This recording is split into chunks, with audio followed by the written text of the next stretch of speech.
Bom, doutora Paula Fettbeck, que é ginecologista agora, vamos falar sobre doenças sexualmente transmissíveis. Seja bem-vinda. Como vai? Tudo bem? Boa tarde. Tudo bem. Quando a gente fala em doenças sexualmente transmissíveis, a gente lembra de algumas doenças, mas, por exemplo, a gonorreia, de uns anos para cá, a gente tem visto que tem até voltado com uma frequência muito maior do que a gente imagina, né, doutora? Sim, tanto a gonorreia como a sífilis, que outrora já estava considerada até uma doença meio que erradicada no Brasil e no mundo. Todas essas doenças, infelizmente, elas têm se tornado aí um problema de saúde pública. E por quê? Será que as pessoas começaram a achar que elas já não existiam mais ou não têm se protegido como antigamente?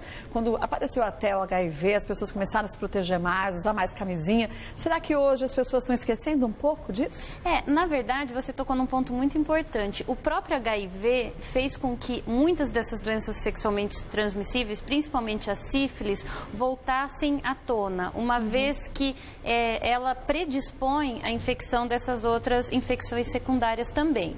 Um outro motivo é que os adolescentes estão tendo relações sexuais muito mais precoce do que antigamente também.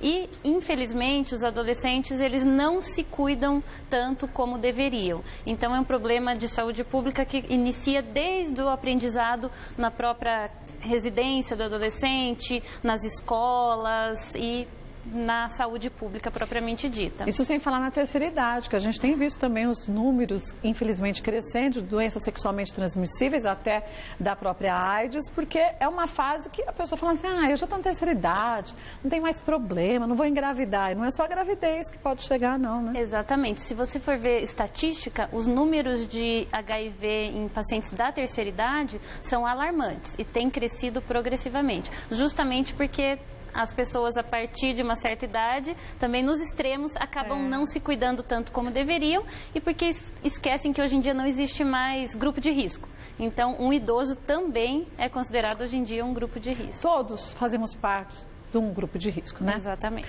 Temos mitos e verdades, vamos ver? Começar? Toda ferida ou corrimento genital é uma doença sexualmente transmissível. Mito ou verdade, doutora? É mito. Mito, né? Exatamente. Você pode ter um corrimento considerado fisiológico, tá? Então, em algumas situações, a mulher, ela tem um certo corrimento que é considerado fisiológico. Durante a ovulação, Exatamente. No pré-ovulatório, durante a ovulação e na gestação. Então, a gestação, ela tem um muco um pouquinho mais espesso, que às vezes a gestante considera como corrimento e é um muco fisiológico. Então, não é todo corrimento.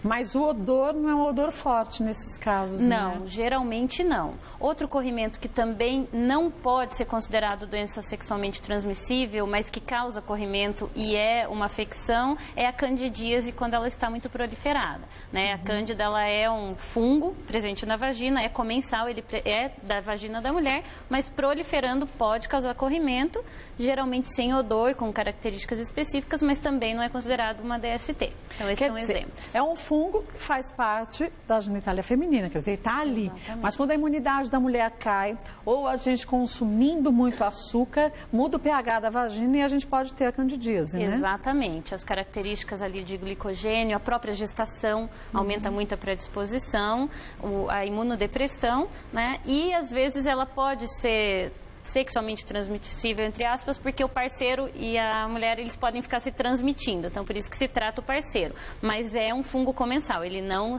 é adquirido com a relação sexual. Quer dizer, a mulher toma um medicamento importante para diminuir a quantidade desse fungo, mas se ela continua tendo relações sem preservativo com o parceiro, ela começa a se tratar e ele volta a contaminá-la, né? Exatamente. Então é importante, se ela só tiver realmente um parceiro, tratar o parceiro para que isso não vire uma bola de neve. É verdade. Vamos ver mais um mito ou verdade sobre doenças sexualmente transmissíveis?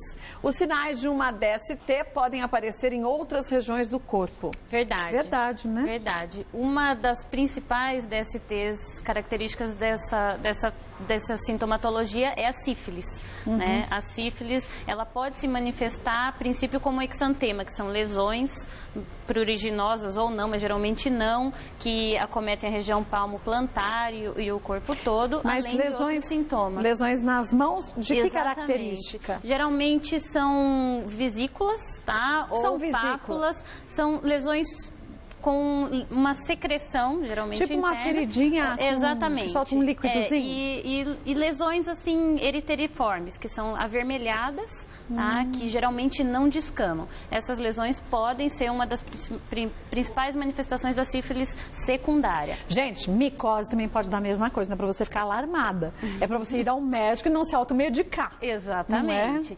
E a sífilis, geralmente essa secundária, ela se manifesta com outros sintomas gerais, como fadiga, geralmente com linfonodomegalia, muitas outras sintomas podem aparecer além das lesões.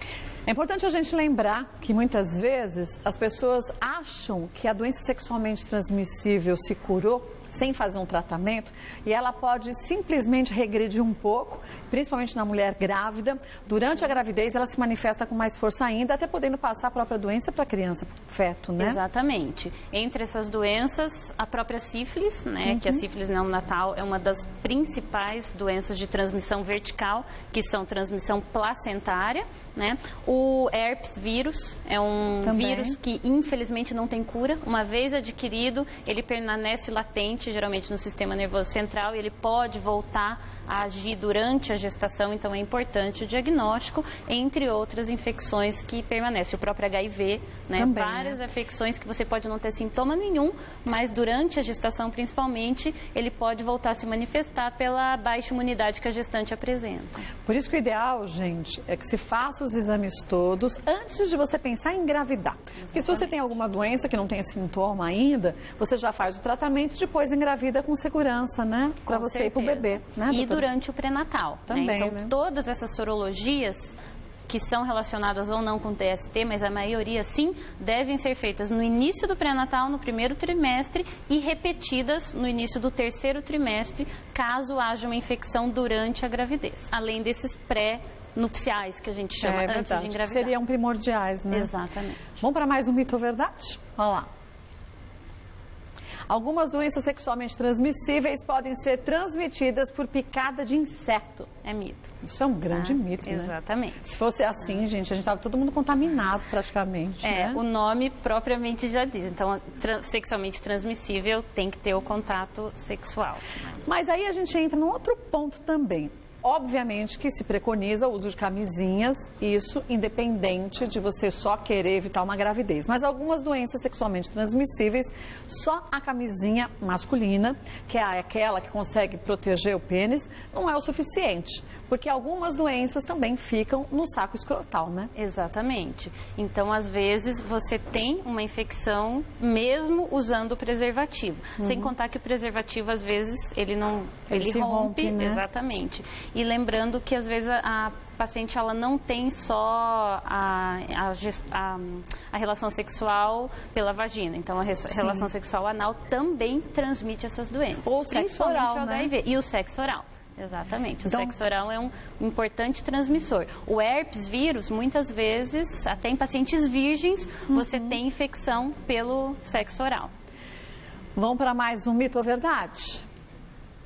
Equipamentos de salão de beleza ou de tatuagem podem transmitir doenças sexualmente transmissíveis. É verdade. Isso se a gente considerar principalmente as hepatites virais, que também são consideradas DST, apesar de não ser a única forma de transmissão, de contágio, né? Mas é também considerada uma DST. Ela pode, principalmente hepatite C, que é muito contagiosa, ser transmitida sim. Então é muito importante que se tome todos os cuidados nesses locais, principalmente com a manicure, que todo mundo faz, né? Então a gente às vezes não se cuida. E esse é um problema, sabe por quê? Você chega num salão, e gente, não estou dizendo só salão de bairro, porque é salão, você tem que ficar atento. Não é simplesmente, eu vou jogar um álcool que já esteriliza. Ou então eu tenho um aparelhinho que eu enfio lá um forninho, que eu coloco os alicates e tudo bem. Não, tem que chegar numa temperatura certa para se conseguir acabar com o risco de doenças, Exatamente. Né, e a maioria das pessoas se preocupa com HIV, que é o mais conhecido. Essa forma de contágio é muito rara. Na verdade, existem relatos de casos com essa forma de contaminação. O mais importante são as hepatites, principalmente a hepatite C.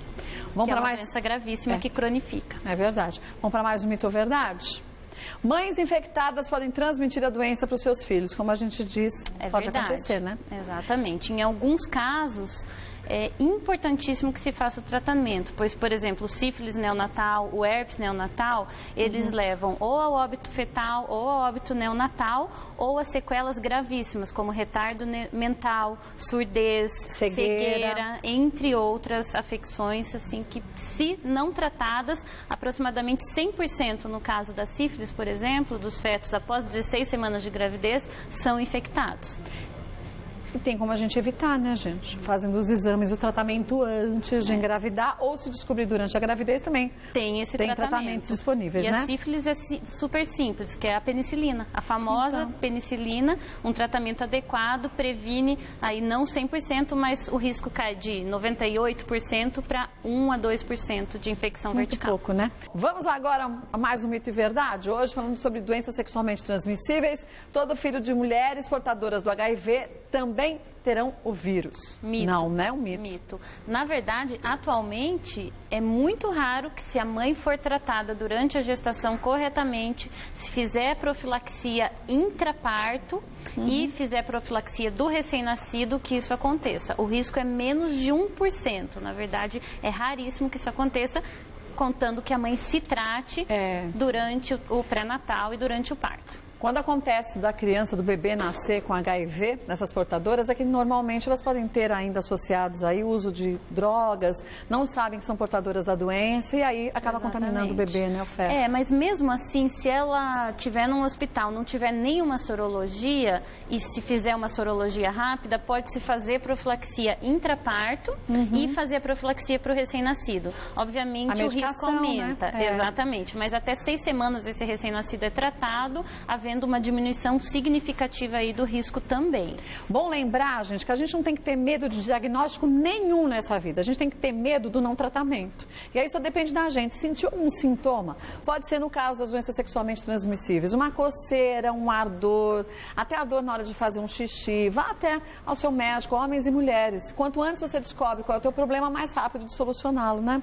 Doutora Paula Fertbeck, claro que volta mais vezes ao programa, querendo saber um pouco mais sobre o trabalho dela, ó, acesse o site clinicamãe.com, www.clinicamãe.com. Obrigada mais uma vez. Prazer. Obrigada, viu? Meu. Sempre meu. Obrigada.